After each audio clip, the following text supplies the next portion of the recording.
नमस्कार, मैं काजल कुमारी, कक्षा 11वीं की छात्रा, प्रोजेक्ट सेंटर स्कूल किरीबुरु, पश्चिमी सिंहभूम, झारखंड से।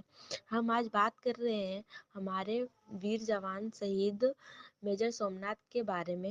आज हम बात कर रहे हैं एक ऐसे नायक की जिनकी वीरता की कहानी भारतीय सेना के इतिहास में सुनहरे अक्षरों में दर्ज है।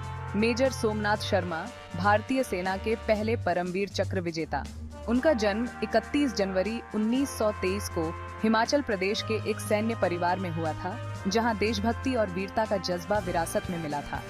उनके पिता मेजर जनरल अमरनाथ शर्मा स्वयं एक वरिष्ठ सैन्य अधिकारी थे। इसी प्रेरणा के साथ मेजर सोमनाथ ने भारतीय सैन्य अकादमी देहरादून से अपनी ट्रेनिंग पूरी की और 1942 में 4 कुमाऊं रेजिमेंट में सेना में भर्ती हुए।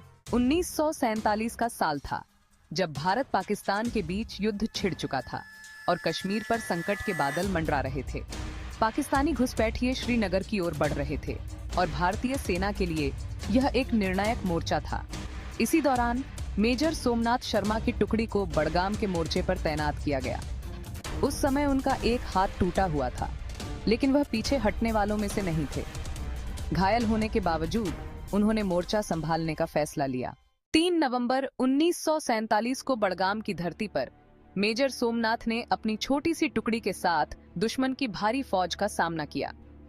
उनकी टुकड़ी संख्या में कम थी, लेकिन उनके हौसले बुलंद थे। मेजर सोमनाथ ने अपनी आखिरी सांस तक दुश्मन को रोकने का संकल्प लिया और हर गोली का जवाब दिया।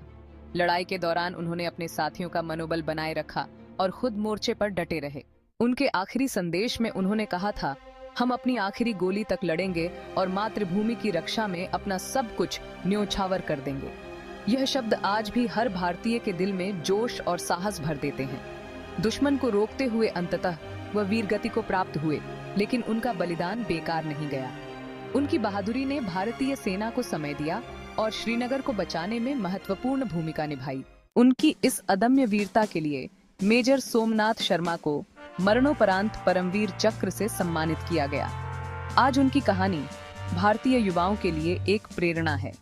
मेजर सोमनाथ शर्मा का जीवन हमें सिखाता है कि मातृभूमि की रक्षा के लिए किसी भी बलिदान से पीछे नहीं हटना चाहिए।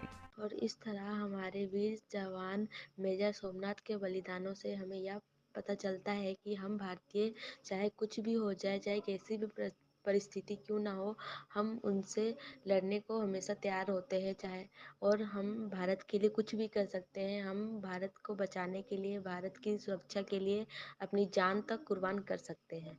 धन्यवाद।